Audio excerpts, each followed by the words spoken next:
narito na po ang mga humabol kahapon para maghain ng Certificate of Candidacy para sa pagkasenador.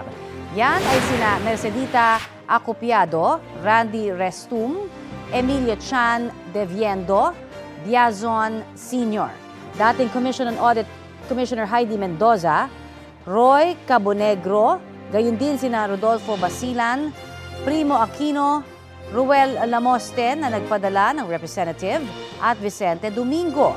Naghain din po ng COC sina Jem Dumagtoy, Monique Solis Cocorianas, Injim Bunayog, Ismael Bajo at Omar Tomanong.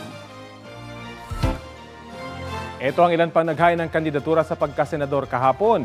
Naghain ng COC si dating Senador Kiko Pangilinan, Salvador Cabalida, Francis Leo Marcos, Eric Martinez at Martin Mendoza III.